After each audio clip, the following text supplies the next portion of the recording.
Isang planta ng kemikal sa Amerika ang nilamon ng napakalaking apoy. Sa aerial video, makikita ang lawak ng kumalat na apoy. Ang buong planta halos nabalot na ng maitim na usok. Kitang-kita rin sa ere ang ilang pagsabog. Pilit inapula ng mga bumbero ang matinding sunog. Inabisuhan na mga estudyante sa kalapit na eskwelahan na huwag lumabas upang hindi makalanghap ang mapanganib na gas mula sa sunog. Kemikal na ginagamit sa agrikultura ang ilan sa ginagawa sa nasunog na planta.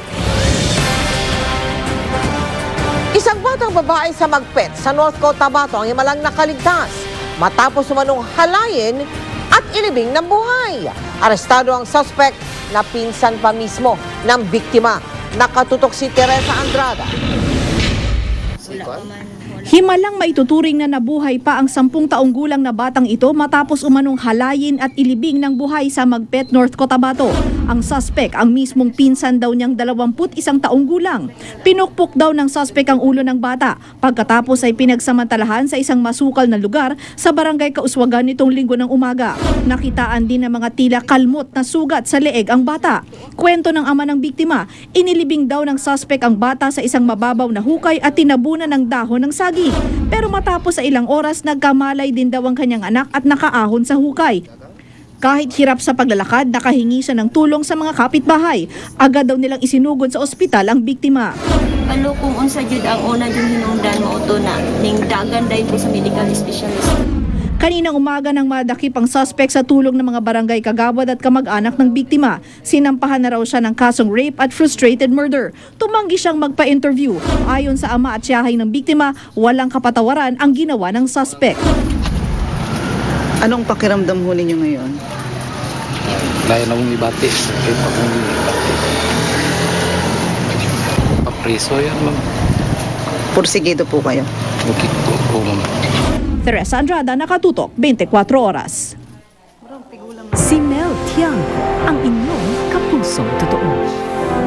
Bagamat napapaulat na unti-unti nang humuhupa ang tubig sa bayan ng Kalumpit sa Bulacan, may mga barangay pa rin po doon na lubog hanggang ngayon.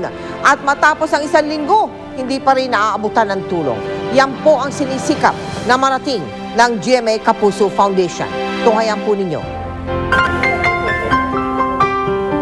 Sa ika-4 na araw namin sa Kalumpit sa Bulacan, pantawid gutom para sa mga hindi pa naaabot ng anumang tulong ang ating ihahatid. Binaybay namin muli ang mga binahang barangay patungo sa San Jose. Ngunit nang malapit na kami, agad kaming pinigilan ng mga residente. Ba po makakadaan doon?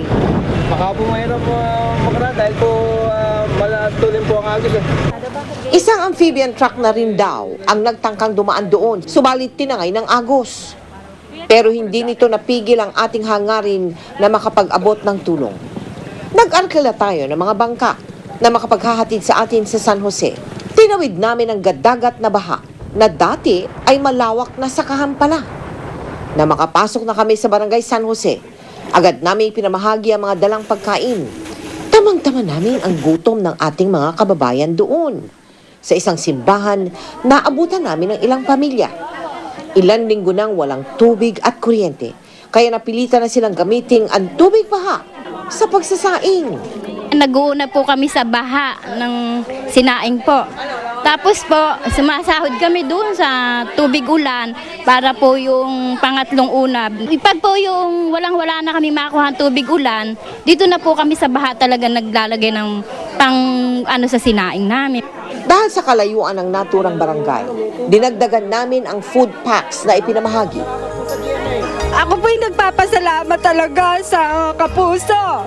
At talaga pong sila lang po ang unang nagbigay po ng biyaya rito sa amin. Kaya po ako'y nagpapasalamat po sa Kapuso. At kung hindi po sa kanila, kami po ay talagang may gutom na po. Kahit ginabi ang aming Operation Bayanihan, ang mahalagay na ipadama natin sa ating mga kababayan na lagi tayong handang umagapay.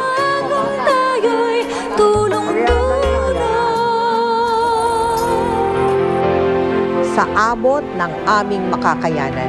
Sa nakarang 1 linggo, maabot na po sa 23,000 pamilya ang ating natutulungan sa panahon ng malawakang pagbaha na ito. Patuloy pa rin po tayong nag-aabot ng tulong sa mga lalawigan ng Bulacan at Pampanga. Bukas po tutulak ang Kapuso team sa Ifugao at Pangasinan. Susubukan din nating maabot ang mga lugar na hindi pa naaabot ng tulong. Muli kami po ay lubos na nagpapasalamat sa lahat ng mga donors, sa lahat ng mga volunteers na patuloy nating katuwang sa Operation Bayanihan. Samantala, bukas po ang aming tanggapan para sa lahat ng nais na magpaabot ng tulong katulad ng bigas, delata, mga ready-to-eat meals, noodles, tubig, damit at kumot. Maaari din po kayo magdeposito ng inyong mga donations sa aming mga bank accounts o sa amang branch nationwide ng Cebuana Luwilier.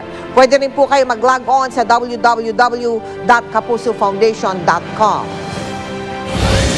Susunod, Senador Lito Lapid, dinibate sa wikang Pilipino si Senadora Pia Cayetano tungkol sa RH Bill.